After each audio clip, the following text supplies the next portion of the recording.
মমতা বন্দ্যোপাধ্যায় গতকাল থেকে ধর্নায় রয়েছে। আজ ধর্নার দ্বিতীয় দিন। গতকাল সারা রাত মেট্রো চ্যানেলে ছিলেন মুখ্যমন্ত্রী মমতা বন্দ্যোপাধ্যায়। নাগরিকদের ভোটাধিকার রক্ষার দাবি নিয়ে এই ধর্না, এই আন্দোলন তিনি চালিয়ে যাচ্ছেন। ধর্না মঞ্চ থেকে আজ বেশ কিছু গুরুত্বপূর্ণ মন্তব্য আজ রেখেছেন মুখ্যমন্ত্রী মমতা বন্দ্যোপাধ্যায়। তিনি যেমন বলেছেন, আজ থেকেই অ্যাকাউন্টে যুব সাথীর টাকা ঢুকবে বলে আজ এই মঞ্চ থেকে মুখ্যমন্ত্রী মমতা বন্দ্যোপাধ্যায় ঘোষণা করেছেন। মুখ্যমন্ত্রী ধর্নার আজ দ্বিতীয় দিন। গতকাল থেকে ধর্না তিনি চালিয়ে যাচ্ছেন। নাগরিকদের ভোটাধিকার রক্ষার দাবিতে তার এই আন্দোলন চলছে এবং ধর্নার দ্বিতীয় দিনেই মুখ্যমন্ত্রী মমতা বন্দ্যোপাধ্যায় বেশ কিছু গুরুত্বপূর্ণ মন্তব্য করেছেন। যুব সাথীর বিষয়ে মমতা বন্দ্যোপাধ্যায় বলেছেন যে আজ থেকে অ্যাকাউন্টে যুব সাথীর টাকা ঢুকে যাবে। মমতা বন্দ্যোপাধ্যায় কি বলেছেন শোনাবো, তবে তার আগে আপনাদের সঙ্গে পরিচয় করিয়ে দিয়ে আমাদের দুই প্রতিনিধি এই মুহূর্তে আমাদের সঙ্গে রয়েছেন, প্রবীর চক্রবর্তী এবং শ্রেয়সী গঙ্গোপাধ্যায়। তবে মমতা বন্দ্যোপাধ্যায় কি বলেছেন আগে সেই বক্তব্য শোনাবো। যুব সাথী 21 থেকে 40 যারা শুধু পড়াশোনা করেন, স্কলারশিপটাকে আমরা বাদ দিয়েছি কারণ ওটা তার পড়ার জন্য লাগে, সেটাকে আমরা ধরছি না। বাদ বাকি অন্য কোনো স্কিম না পেয়ে থাকলে তারা সকলেই, আমরা বলেছিলাম 1 এপ্রিল থেকে টাকাটা তাদের অ্যাকাউন্টে যাবে। কিন্তু কালকে আন্তর্জাতিক মহিলা দিবস আছে, তার উপহার হিসেবে আমরা 1 এপ্রিলটা একটু চেঞ্জ করে আজ থেকেই তাদের অ্যাকাউন্টে টাকা যাবে।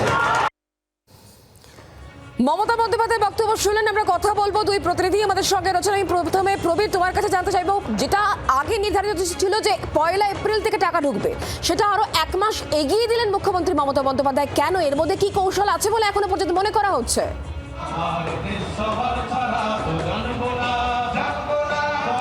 দেখো, এই রাজ্যের বাজেটে যে নতুন স্কিম ঘোষণা করা হয়েছিল যুবসাথী, সেই যুবসাথীর টাকা আজকে থেকেই যারা অ্যাপ্লাই করেছেন, যারা আবেদন করেছেন, তাদের অ্যাকাউন্টে টাকা পৌঁছে যাবে বলে ধর্না মঞ্চ থেকে ঘোষণা করলেন মুখ্যমন্ত্রী মমতা বন্দ্যোপাধ্যায়।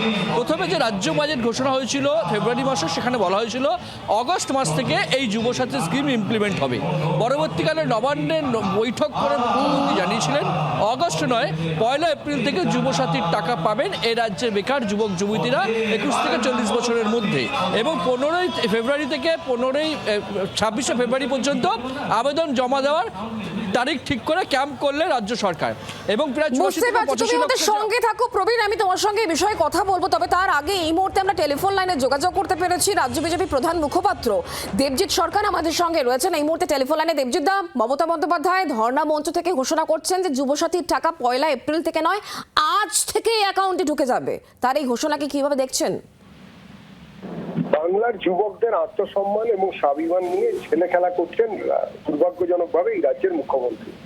আপনারা ভাবুন, দিনে 50 টাকা, তাতে কি হয় বলুন তো? শহর কলকাতা কিংবা যদি অতীব প্রান্তিক গ্রামেও যদি যান, দিনে 50 টাকায় কি হয়? কেন এটা 100 টাকা অব্দি নয়? কেন নয় তার উত্তর দিতে হবে। আর দ্বিতীয়ত, এত কম লোককে কেন অনলাইন অফলাইন এসব কায়দা করে কেন নিলেন? আর এইসব মনোমোহনী যেসব কথাবার্তা, যেসব ঘোষণা, তাতে বাঙালি আর বিশ্বাস করছে না। যারা ভাতা নিচ্ছেন এবং যারা নেবেন বলে ঠিক করেছেন, বাঙালি তো এটা নেবেই। তার কারণ হচ্ছে, এটা তো কারোর পিতৃপুরুষের টাকা নয়, গচ্ছিত টাকা নয়, বা তৃণমূলের কোনো নেতার টাকা নয়। আমাদের ট্যাক্সের পয়সায় আমাদেরকেই ভাতা দিচ্ছেন মুখ্যমন্ত্রী। কিন্তু অন্যদিকে কর্মসংস্থানকে না করে, ব্যবস্থা না করে, রাজ্যে একটা শিল্প শত্রু একটা পরিবেশ তৈরি করে যেভাবে শিল্প তাড়িয়ে দিচ্ছেন, বিভিন্ন তোলাবাজি, বোমাবাজি ইত্যাদির জন্য লোকজন পালিয়ে যাচ্ছে, এরপরে তো কেউ চাকরি বাকরি পাবেন না। এই পরিস্থিতি থেকে বেরোতে গেলে মানুষ জানে বিজেপিকে আনতে হবে। ভাতা নেবেন, কিন্তু বিজেপিকে আনতে হবে। বিজেপি এলে যারা ভাতা পাওয়ার যোগ্য, তারা আরো বেশি করে ভালো করে ভাতা পাবে। ধন্যবাদ দেবজিৎ দা আমাদের সঙ্গে টেলিফোন লাইনে থাকার জন্য। মুখ্যমন্ত্রী মমতা বন্দ্যোপাধ্যায় বেশ কিছু গুরুত্বপূর্ণ মন্তব্য করেছেন। একটা যুবসাথী নিয়ে তার নতুন ঘোষণা, যা অত্যন্ত তাৎপর্যপূর্ণ বলে মনে করা হচ্ছে। তার পাশাপাশি তিনি রাজ্যপালের পদত্যাগ ইস্তফা নিয়েও মুখ খুলেছেন। তিনি কি বলছেন? তিনি বলছেন, দেখলেন তো আনন্দ বোসকে কি করে সরালো, কেন সরানো হলো আমি জানি, ভয় দেখিয়ে। কথা বলছেন রাজ্যের মুখ্যমন্ত্রী মমতা বন্দ্যোপাধ্যায়। রাজভবন বিজেপির অফিস হবে, টাকা বিলি হবে। বিজেপি একেবারে প্যারেড করা ক্যাডার। RN রবিকে নিয়ে এই মন্তব্য করছেন মুখ্যমন্ত্রী মমতা বন্দ্যোপাধ্যায়। তার সেই বক্তব্য শোনাবো।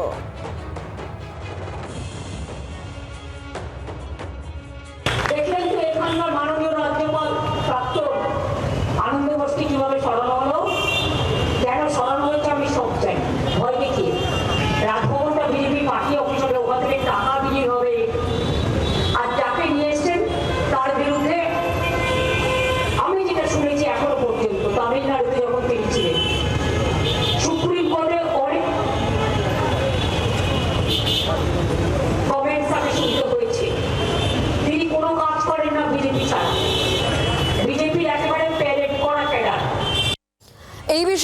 কথা বলবো শ্রেয়সী গঙ্গোপাধ্যায়, আমাদের অপর প্রতিনিধি এই মুহূর্তে আমার সঙ্গে রয়েছেন সরাসরি। শ্রেয়সী, আমরা একাধিকবার রাজভবন সংঘাত দেখেছি, আর এবার RN রবি তিনি দায়িত্ব নেওয়ার আগে আমরা সংঘাতের সুর শুনতে পাচ্ছি তো মমতা বন্দ্যোপাধ্যায়ের মুখ থেকে। দেখো, মমতা বন্দ্যোপাধ্যায় যেদিন কিন্তু সিভি আনন্দ বসু রেজিগনেশন দিয়েছিলেন সেই দিনই কিন্তু কার্যত তিনি স্পষ্ট করেছিলেন যে এক্ষেত্রে তাকে তিনি অবাক হবেন না যে যদি স্বরাষ্ট্রমন্ত্রীর নির্দেশ মতো সিভি আনন্দ বসুকে ইস্তফা দিতে হয়, এবং নির্দিষ্ট রাজনৈতিক উদ্দেশ্য আছে এর পেছনে, এমনটাই বলেছিলেন তিনি সেদিন সোশ্যাল মিডিয়া পোস্টে। আর আজকে এই মঞ্চ থেকে কিন্তু স্পষ্ট করে তিনি বলছেন যে এক্ষেত্রে প্রাক্তন রাজ্যপাল সিভি আনন্দ বোসকে তাকে থ্রেট করে সরানো হয়েছে, এবং এক্ষেত্রে তার আরও বক্তব্য যে রাজভবনটাকে বিজেপির পার্টি অফিস করা হবে, সেখান থেকে টাকা বিতরণ করা হবে। অনেকেই চান না যে রাজভবনটা বিজেপির পার্টি অফিস হোক, সেখান থেকে টাকা বিতরণ হোক, এবং সেই জায়গা থেকে দাঁড়িয়ে কিন্তু কার্যত তিনি স্পষ্ট ইঙ্গিত করছেন যে এই বিশেষ কাজগুলো হাসিল করার জন্যই কিন্তু কার্যত যেহেতু সেই জন্যই কিন্তু সিভি আনন্দ বোসকে সরিয়ে এমন একজন ব্যক্তিকে আনা হচ্ছে যিনি একদম বিজেপির প্যারেড করা একদম ক্যাডার। অর্থাৎ এক্ষেত্রে আমরা প্রথম দিন দেখেছিলাম যেভাবে এই নতুন রাজ্যপাল নিয়োগ হচ্ছেন সেই নিয়োগ নিয়ে কিন্তু কার্যত প্রশ্ন তুলেছিলেন। তিনি বলেছিলেন আলোচনা ছাড়া, মমতা বন্দ্যোপাধ্যায় বলেছিলেন কোনো রকম রাজ্য সরকারের সঙ্গে আলোচনা করা ছাড়া কিন্তু তাকে নিয়োগ করা হচ্ছে। এবং তার পাশাপাশি আজকে যখন সেক্ষেত্রে তিনি বলছেন যে এক্ষেত্রে যিনি আসছেন তিনি একদম বিজেপির সেক্ষেত্রে ক্যাডার, সেই বিষয়টা তিনি সরাসরি তার বিরুদ্ধে তিনি বলে দিচ্ছেন। ফলে সেই জায়গা থেকে দাঁড়িয়ে তুমি যে প্রশ্নটা করছিলে যে আগামী দিনে রাজ্যপাল সম্পর্ক কিরকম হবে, স্পষ্টত তার ইঙ্গিত পাওয়া গেছে। যেভাবে নিয়োগ করা হয়েছে সেই বিষয় নিয়ে তিনি মমতা বন্দ্যোপাধ্যায়ের প্রতিবাদ জানিয়েছেন, এবং আজকে তিনি স্পষ্টত এই মঞ্চ থেকে বললেন যে যাকে নিয়োগ করা হচ্ছে তিনি হচ্ছেন বিজেপির একজন প্যারেড করা ক্যাডার।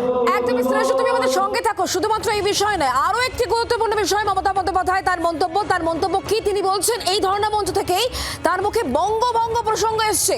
বাংলায় হাত দিয়ে দেখো, কেন্দ্রকে একেবারে সরাসরি চ্যালেঞ্জ ছুড়ে দিচ্ছেন রাজ্যের মুখ্যমন্ত্রী মমতা বন্দ্যোপাধ্যায়। ওদের ধান্দাবাজি বাংলাকে ভাগ করার, বিহারকেও ভাগ করার চেষ্টা করছে, কেন্দ্রকে এভাবে তীব্রভাবে আক্রমণ শানিয়েছেন আজ এই ধরনা মঞ্চ থেকে মমতা বন্দ্যোপাধ্যায়। ঠিক কি বলেছেন তিনি, শোনাবো।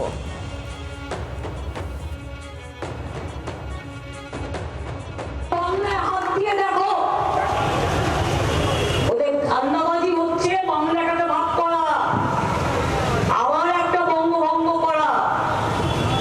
বিহারকে একবার ভাগ করেছে, বিহার ঝাড়খণ্ড হয়েছে বড় ছিল, বিহারকেও ভাগ করার চেষ্টা করছে।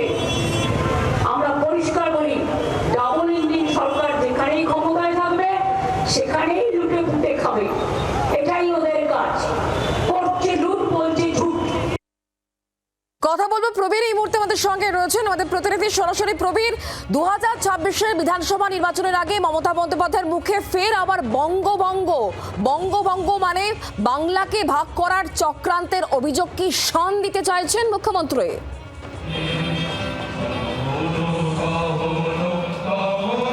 দেখো, এই বাংলা নির্বাচনের প্রাক্কালে একটা জল্পনা আবার তৈরি হয়েছে যে আরও একটি কেন্দ্রীয় শাসিত অঞ্চল করতে চাইছে কেন্দ্রীয় সরকার, এবং সেটা বিহারের কিছু জেলা এবং বাংলার কিছু জেলা, এই কয়েকটি জেলা নিয়ে নতুন একটি কেন্দ্রীয় শাসিত অঞ্চলের দিকে এগাচ্ছে কেন্দ্রীয় সরকার। এবং এই ইতিমধ্যে বিজেপি নেতারা সেটা টুইট করতে শুরু করে দিয়েছেন অন্য রাজ্যে। স্বাভাবিকভাবেই সেই খবর মমতা বন্দ্যোপাধ্যায়ের কানে রয়েছে। সেখানে আজকে ধর্ণা মঞ্চ থেকে মমতা বন্দ্যোপাধ্যায় তোপ দেখেছেন যে বিহার এবং বাংলার কিছু অংশ বাদ দিয়ে নাকি কেন্দ্রীয় শাসিত অঞ্চল করতে চাইছে কেন্দ্রীয় সরকার, এবং বাংলাকে আবার ভাগ করতে চাইছে, বঙ্গভঙ্গ করতে চাইছে। তবে বাংলার গায়ে হাত দেওয়া যে সুবিধাজনক হবে না সেই হুঁশিয়ারিও কিন্তু মমতা বন্দ্যোপাধ্যায় আজকের এই মঞ্চ থেকে দিয়ে রেখেছেন। শুক্লাম। একদমই প্রবীর, ধন্যবাদ আমাদের সঙ্গে সরাসরি থাকার জন্য। শ্রেয়সী, তোমাকে ধন্যবাদ আমাদের সঙ্গে সরাসরি থাকার জন্য। রাজ্য বিজেপি প্রধান মুখপাত্র দেবজিৎ সরকার, তার এই বিষয়ে কি বক্তব্য, তিনি কি বলছেন শোনাবো। মৃত ভোটাররা বঙ্গযুক্ত রাখছিলেন ওনাদের হয়ে। মুসলিম অনুপ্রবেশকারী যারা বাংলাদেশ থেকে গোছায় এসেছে তারা সব ওদের জন্য লড়ছিল। এটা তো ঘটনা, এই রোহিঙ্গারা ওদের জন্য লড়ছিল, তাদেরকে বাদ দিয়েছি। কোন বঙ্গের কথা বলছেন মুখ্যমন্ত্রী? আরে এটা পশ্চিমবঙ্গ। উনি বোধহয় পুরো বঙ্গটঙ্গ নিয়ে বলছেন। ওই এপারে এসে তৃণমূলকে ভোট দেবে আর ওপারে গিয়ে জামাতকে ভোট দেবেন। দেখুন সীমান্তবর্তী এলাকাগুলোতে কি অবস্থা। বাংলার আওয়াজ, বাঙালির আবেগ, জি 24 ঘন্টা।